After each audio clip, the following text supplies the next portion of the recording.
What's up, guys? This is Cold Flash right here. Yeah, it's me.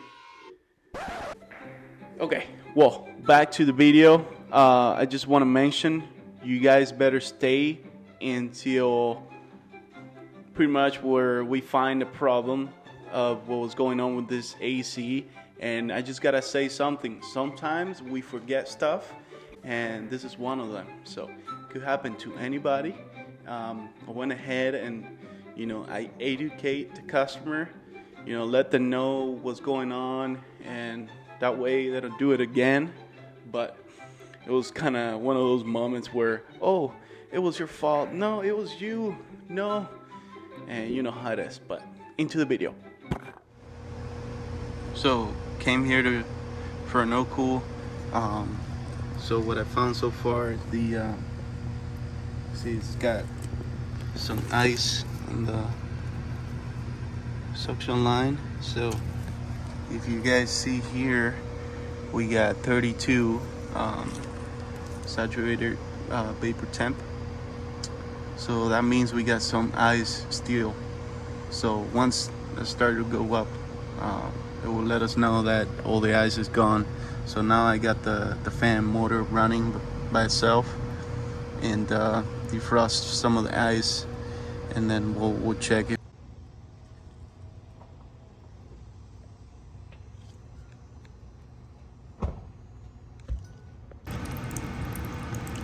Right now I just got the fan running.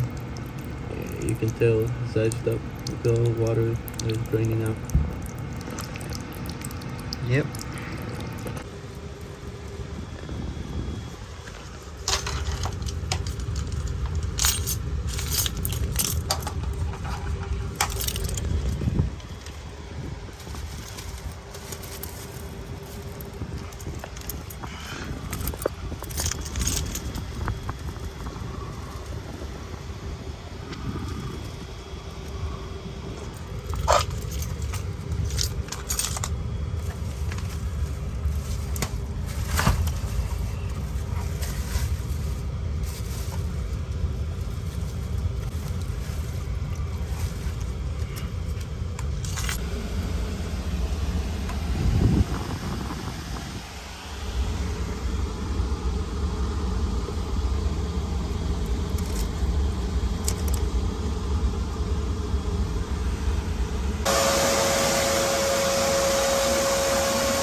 Now you guys can see the pressure difference once all the ice is gone.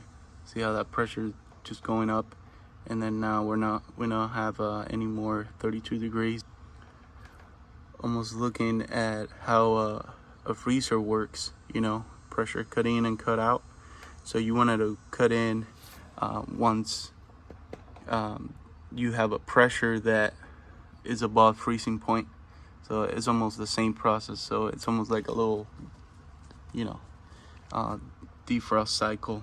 So all right, so now we're gonna turn it on, and it looks like they put the filter with the little cover, with the little wrap that they come from the store. So hopefully it's that. All right, we're gonna turn it on. Let's see what we got.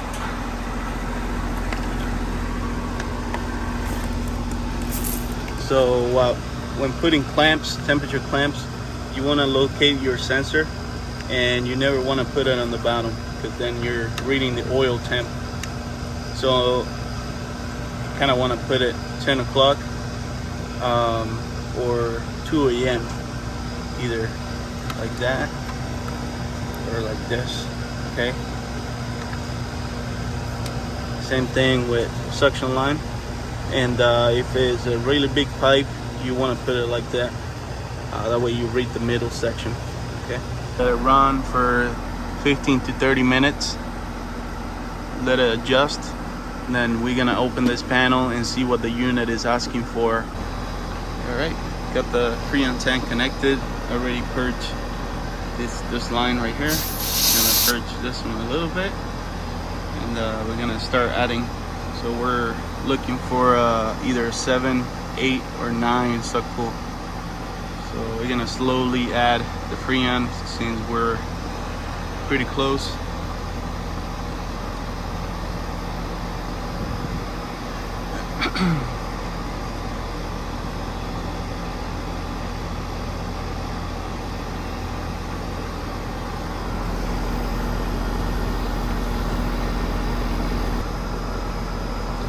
So every time you add Freon, you should really leave it running for 15 minutes or more.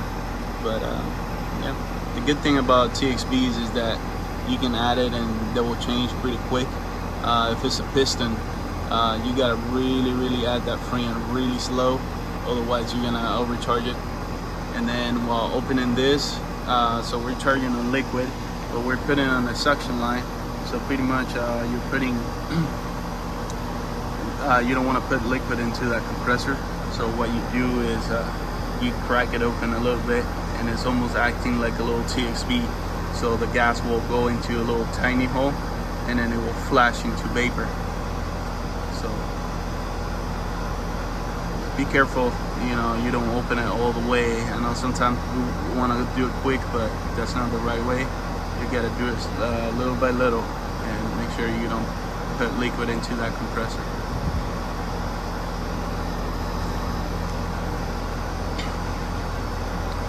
So right there, 7.5.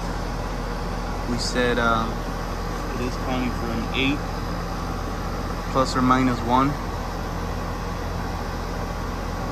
So she was a bit low on Freon, nothing crazy.